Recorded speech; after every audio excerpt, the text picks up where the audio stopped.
Mohammed. I'm HSE manager and working for Reliance Contracting Company. I have two questions I will ask one by one from all of you, because you all would have experience and knowledge about it.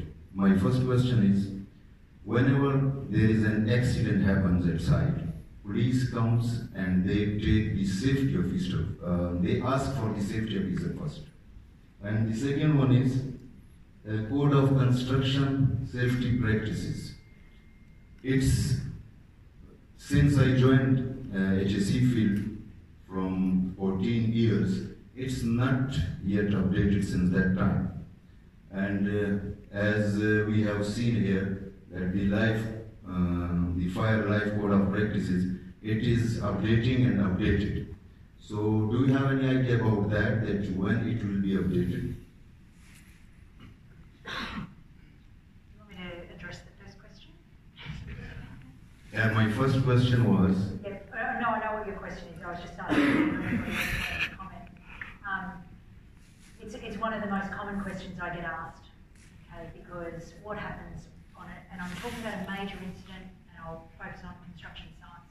When there is a major incident, what happens is the police will attend, along with the Dubai municipality, if we're in Dubai, and they will commence their investigation. And their investigation has to start with the safety officer, because something has happened where there's been an accident that is obviously caused by a breach of, or potentially by breach of safety procedure. So they take the safety officer and they make sure that the safety officer was there, that they gave specific instructions, and that maybe the individual didn't follow those instructions. But the person with the information has to be the safety officer. And so safety officers have to take their role seriously. The safety officer is usually taken down to the police station for questioning. Now that is just part of the procedures that you have to follow here. They take them down, they take a formal statement. In most cases, safety officers are not UAE Emiratis, so therefore they will take their passports to make sure that the safety officer can still respond to any investigation. They're not saying at the outset, it's your fault. What they're saying is, we need information.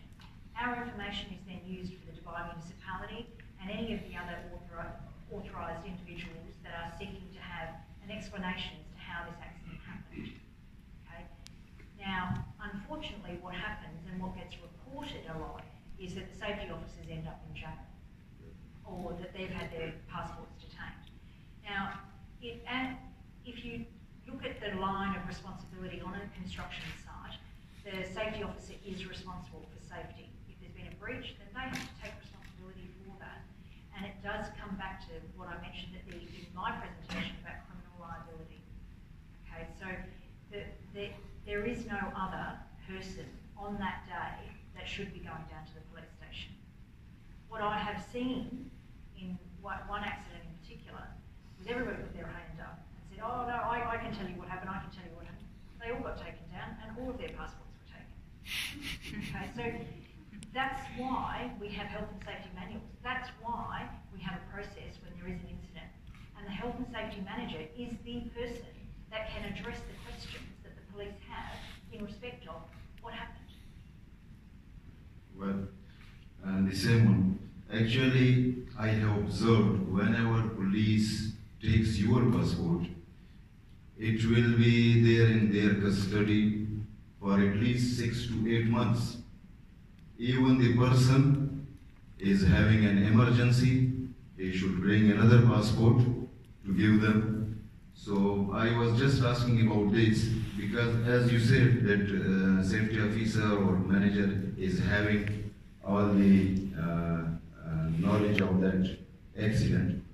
So when they take the passport, why they keep for 6 or 8 months? They keep it because they're entitled to keep it under procedural law. They are conducting their investigation.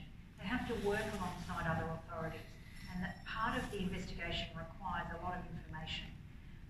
And so they will keep that passport, but they do have, under their procedures, a method whereby you can swap it out.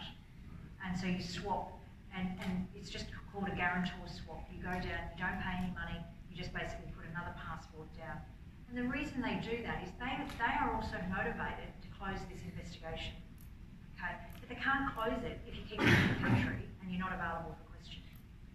So in some ways I sympathise with both sides, because obviously everybody's motivation is to close the file. Okay?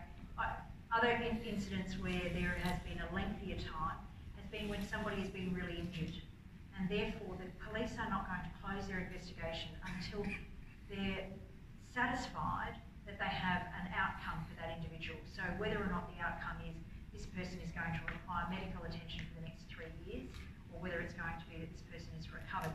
Sometimes if it's close to recovery, they'll just keep the investigation open until that person has recovered. It's sometimes as simple as that. It's not directed at the safety officer or anything like that. It's just their procedures. Got it. And about second question, Code of Construction Safety Practices. That section of the code has been there since 2017, so just in terms of, there's obviously other codes and regulations, but that UAE Fire and Life Safety Code is there and applied across all projects, so those guidelines are there. They're basically an extract from NFPA 241, so the information's there. The enforcement of that information is slow, but the requirements are there. So we can still follow the same.